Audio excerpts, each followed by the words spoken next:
Hello दोस्तों,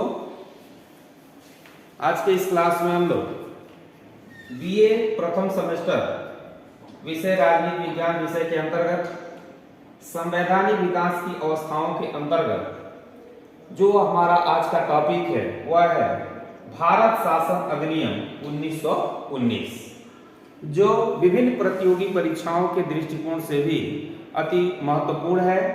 आप सभी लोग इसको ध्यानपूर्वक देखें। मॉन्टेग्यू चेम्सफोर्ड सुधार अधिनियम के भी नाम से इस भारत शासन अधिनियम 1919 को जाना जाता है। तो इस तरह से भारत शासन अधिनियम 1919 या भारत शासन अधिनियम मॉन्टेग्यू चेम्सफोर्ड सुधार अधिनियम सेम है। इसमें किसी भी तरह का कोई भी कंफ्यूजन नहीं होना चाहिए।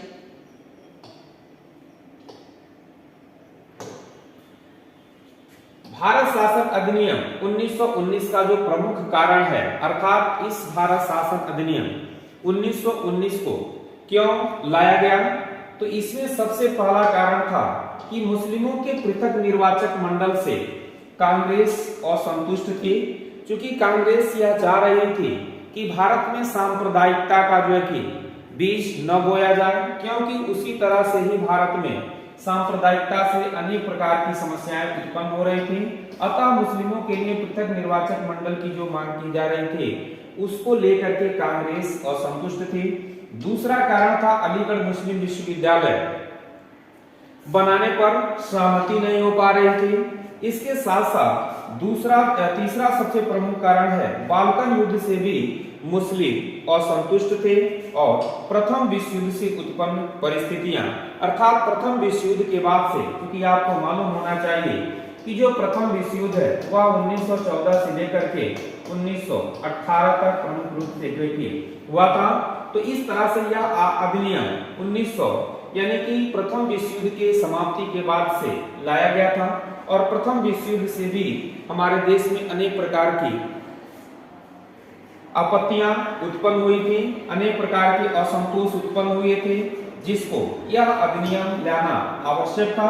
इसके बाद से इसी बीच 20 अगस्त 1917 को मॉन्टेग्यू घोषणा पत्र, या इसको हम अगस्त प्रस्ताव के भी नाम से जानते हैं, यह मॉन्टेग्यू के द्वारा अपना प्रस्ताव प्रस्तुत किया गया था। इसमें सबसे पहला बात यह कहा गया था भारतीय शासन में भारतीयों का प्रतिनिधित्व बढ़ाया जाएगा। दूसरा बात यह कहा गया कि एक उत्तरदायी सरकार की स्थापना की जाएगी। और तीसरा है क्रमिक रूप से भारत को स्वशासन दिया जाएगा। क्योंकि अंग्रेजों की यह नीति थी कि जब भी भारत में भारतीयों के द्वारा किसी तरह का कोई विद्रोह किया जाता था तो उस विद्रोह को दबाने के लिए अंग्रेज समय समय पर तमाम जो है कि ऐसे झूठे प्रलोभन, झूठे वादा करते थे, जिससे भारतीय संतुष्ट हो जाएं, भारतीय आंदोलन करना बंद कर दें। उसी क्रम में यह 20 अगस्त को यानी कि मॉन्टेग्यू के द्वारा यह घोषणा पत्र दिया गया और उसमें यह कहा गया कि क्रमिक रूप से भारत को हम स्वशासन दे देंगे तथा उचित समय और सरकार के निर्णय से। अर्थात उनका यह मानना था कि जब उचित समय आ जाएगा तो उचित समय के आने के बाद से यह शासन उनको क्या कर दिया जाएगा, सौंप दिया जाएगा। इसके साथ साथ मॉन्टेग्यू चेम्सफोर्ड जो सुधार था उसके माध्यम से क्या क्या किया गया, तो सबसे पहला कार्य किया गया कि गृह सरकार में परिवर्तन किया गया। दूसरा कार्य है कि केंद्र की कार्यकारिणी परिषद में परिवर्तन किया गया। तीसरा प्रमुख कार्य प्रांतीय परिषदों में परिवर्तन किया गया। और चौथा सबसे प्रमुख कार्य था सांप्रदायिक निर्वाचक मंडल की स्थापना की गई थी। तो इस तरह से यह भारत शासन अधिनियम 1919 के द्वारा मुख्य रूप से यह 4 प्रकार के सुधार किए गए थे, जिसमें सबसे पहला सुधार गृह सरकार में परिवर्तन हुआ था।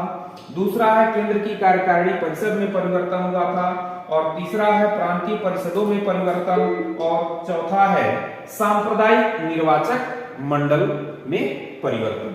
तो इस तरह से ये 4 सुधार किए गए थे, जिसको हम एक एक देखेंगे कि गृह सरकार में क्या परिवर्तन किया गया, दूसरा है केंद्र सरकार की कार्यकारिणी परिषद में क्या परिवर्तन किया गया, प्रांतीय परिषद में क्या परिवर्तन हुआ और सांप्रदायिक निर्वाचक मंडल के रूप में किस प्रकार के निर्वाचक मंडल का गठन किया गया।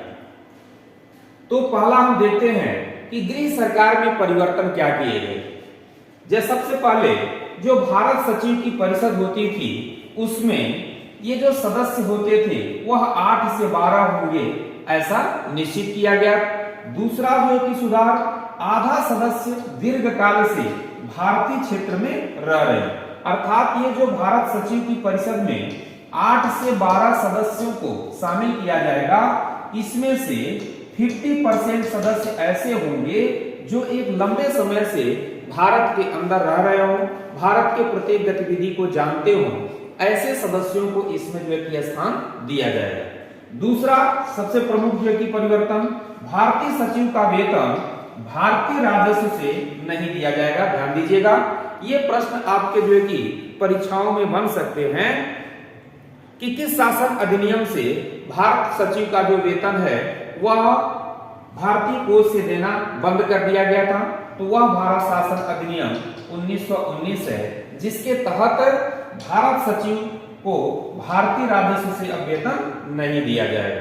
इसके साथ साथ अगला जो परिवर्तन हुआ, एक नए पद भारतीय उच्चायुक्त का सृजन हुआ था जो भारत सचिव की क्या करेगा, सहायता करेगा।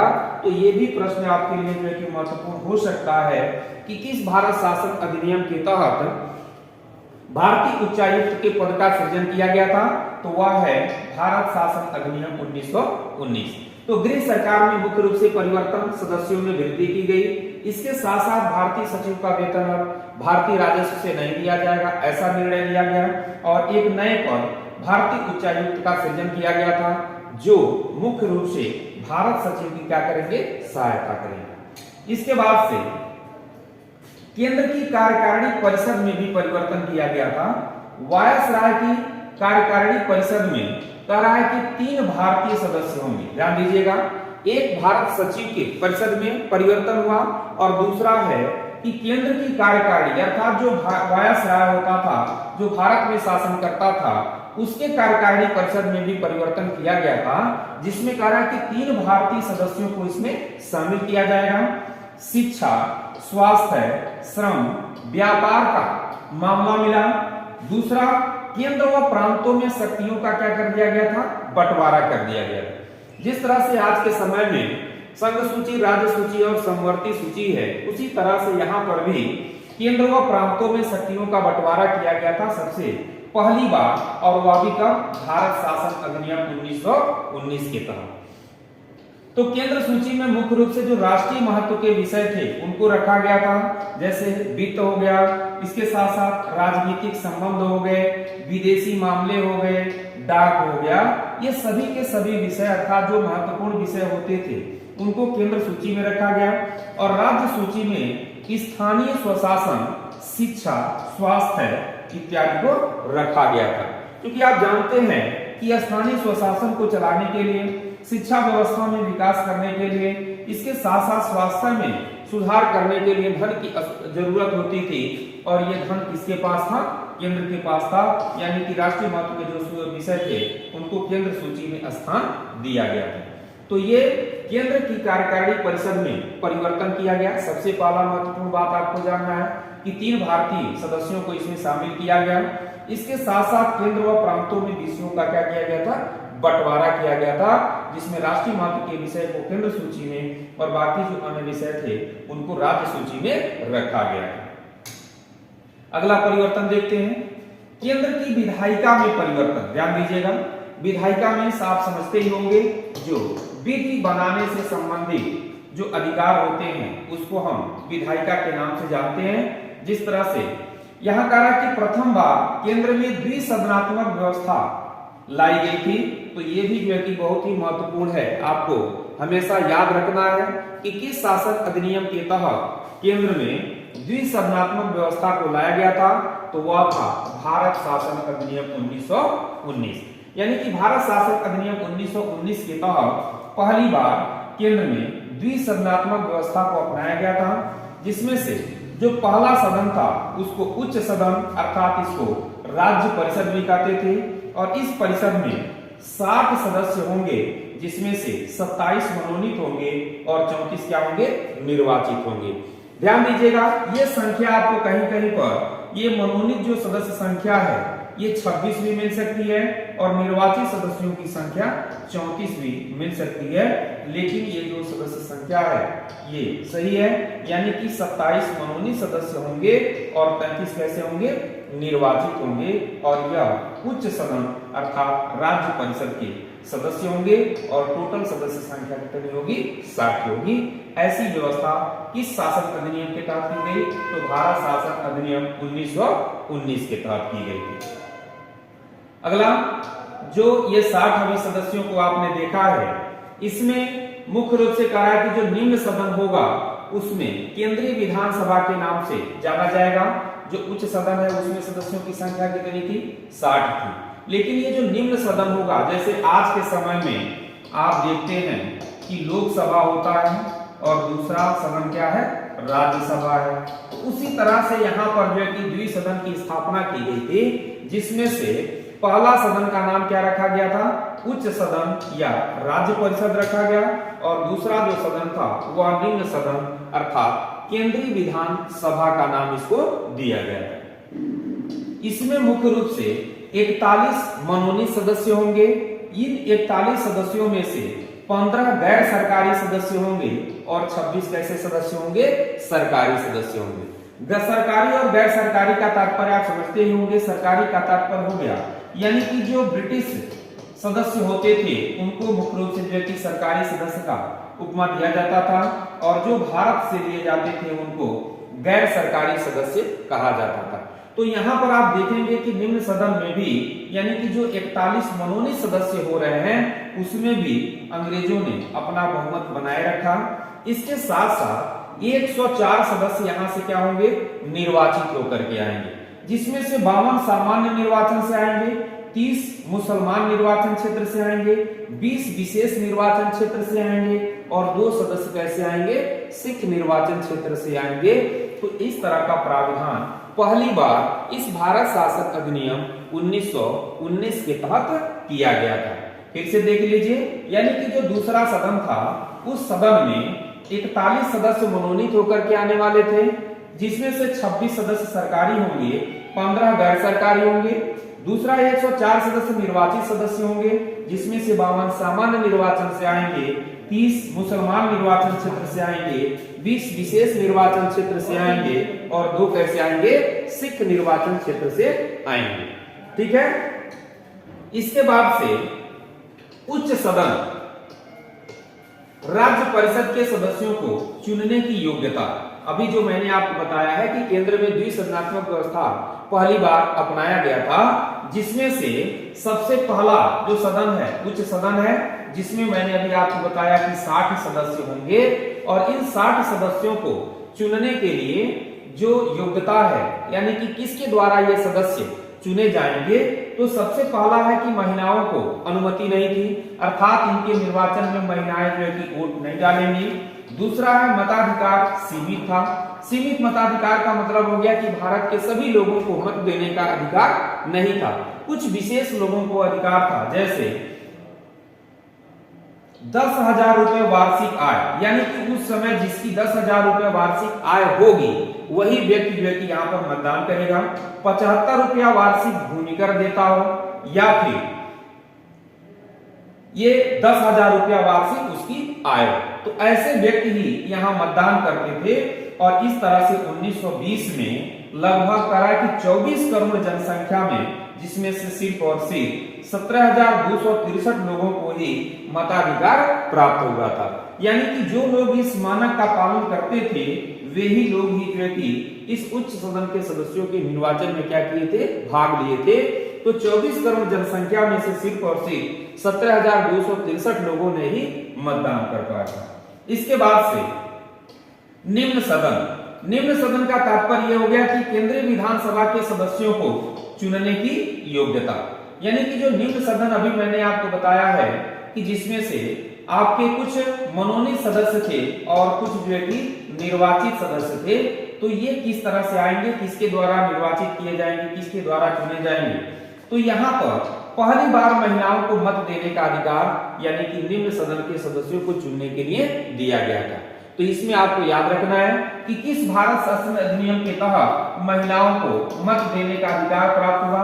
तो भारत शासन अधिनियम 1919 के तहत मत देने का अधिकार प्राप्त हुआ, कब? पहली बार। इसके साथ साथ मताधिकार यहाँ पर भी क्या रखा गया था? सीमित रखा गया था। 15 रुपया मासिक किराया अगर कोई दे रहा है तो वह व्यक्ति मतदान कर सकता है। 15 रुपया वार्षिक नगर पालिका कर देता है, ऐसा व्यक्ति मतदान करेगा। अगला है 50 रुपए वार्षिक भूमिकर देता हो, ऐसा व्यक्ति मतदान कर सकता है। और 1920 में इस मानक के हिसाब से 19 लाख लोग मताधिकार क्या कर सके थे? प्राप्त कर सके थे। तो इस तरह से उच्च सदन और निम्न सदन, जो केंद्र में 2 सदन की स्थापना की गई थी, उनमें सदस्यों का निर्वाचन किसके द्वारा किया जाएगा, वह यह बात रहा। फिर से आगे हम देखते हैं कि केंद्रीय विधानमंडल के सदस्यों की क्या शक्तियां थी, यानी कि केंद्रीय विधानमंडल में जो सदस्यों को स्थान प्राप्त था उनको कौन कौन सी शक्तियां प्रदान की गई थी। सबसे पहला शक्ति है कि पूरे भारत के लिए वो क्या कर सकते थे? विधि बना सकते थे। दूसरा शक्ति मिला था कानून में संशोधन या रद्द करने का अधिकार भी इनको दिया गया था। विधेयक को पारित करने के लिए दोनों सदनों को बहुमत आवश्यक था और इसके बाद गवर्नर जनरल की सहमति क्या होती थी? आवश्यक होती थी। अर्थात जिस प्रकार से आज के समय में विधि बनाने की शक्ति केंद्र को प्रदान किया गया है, उसी तरह की शक्ति उस समय भी केंद्र के विधानमंडल को दिया गया है। अगला है प्रांतों में क्या परिवर्तन किया गया था? द्वैत शासन की स्थापना, ये बहुत ही इंपॉर्टेंट है क्योंकि यह बार बार विभिन्न प्रतियोगी परीक्षाओं में प्रश्न पूछे जाते हैं कि किस शासन अधिनियम के तहत प्रांतों में द्वैत शासन की स्थापना की गई थी। तो वह भारत शासन अधिनियम 1919 के तहत प्रांतों में द्वैत शासन की स्थापना की गई थी। सबसे पहला जो शासन व्यवस्था था वह क्या था? गवर्नर जनरल व मनोनीत सदस्यों का एक शासन व्यवस्था और दूसरा था गवर्नर जनरल व निर्वाचित सदस्यों की संख्या। तो इस तरह से यहाँ पर द्वैत शासन की स्थापना की गई थी। पहला था गवर्नर जनरल और मनोनीत सदस्य होते थे, दूसरी तरफ गवर्नर जनरल और निर्वाचित सदस्य होते थे। तो इस तरह से प्रांतों में द्वैत शासन की स्थापना भारत शासन अधिनियम 1919 के तहत की गई। इस अधिनियम के अनुसार केंद्रीय और प्रांतीय विषयों का पहली बार क्या किया गया था? बंटवारा किया गया था। तो इसको भी आपको याद रखना है कि केंद्र और प्रांत में पहली बार विषयों का बंटवारा अभी पहली बार मैंने इसके पहले बताया है। इसके बाद से केंद्र सूची के विषय और इसके साथ साथ राज्य सूची के विषय इसका विभाजन किया गया था। तो केंद्र सूची में प्रतिरक्षा, विदेशों से संबंध, विदेशियों को भारत की नागरिकता प्रदान करना, कर, नमक, डाकखाने, सिक्के, नोट, रेल इत्यादि, यानी कि जो महत्वपूर्ण विषय थे। और आज के समय में भी आप देखेंगे कि ये जितने भी विषय आपको यहाँ दिखाई दे रहे हैं, ये भी आज के डेट में किसके विषय हैं? केंद्र के विषय। तो उस समय भी इन सभी महत्वपूर्ण बिंदुओं को केंद्र सूची में स्थान दिया गया था। इसके अलावा प्रांत सूचियों में स्थानीय स्वशासन, शिक्षा, स्वास्थ्य, पानी, अकाल में सहायता, कृषि इत्यादि विषयों को शामिल किया गया था। तो ये भी मैंने अभी आपको बताया है कि भारत शासन अधिनियम 1919 के तहत ही केंद्र और प्रांत 2 विषयों का बंटवारा किया गया। प्रांतों में आरक्षित तथा हस्तांतरित विषयों का बंटवारा भी किया गया था। आरक्षित विषय कौन कौन से थे? करा कि जो अधिक महत्व के विषय थे वे सब के सब क्या रखे गए थे? आरक्षित विषय रखे गए थे, यानी कि वह मुख्य रूप से जो है कि केंद्र के पास ही था। जैसे भूमिकर है, न्याय है, पुलिस है, समाचार पत्र है, ऋण है, अकाल है, सहायता है, ये सभी के सभी कौन से विषय थे? आरक्षित विषय थे। इसके साथ साथ जो दूसरा था वह था आपका हस्तांतरित विषय, यानी कि इसको स्थानीय स्वशासन, जो राज्य सूची के विषय थे, स्वशासन है, शिक्षा है, कृषि है, खाद्य है, वस्तुओं में मिलावट है, जन्म मृत्यु का आंकड़ा इत्यादि जो इकट्ठा किया जाता था, वह मुख्य रूप से कौन से विषय थे? हस्तांतरित विषय थे। फिर से हम लोग अगले क्लास में मिलते हैं, तब तक के लिए आप सभी लोगों को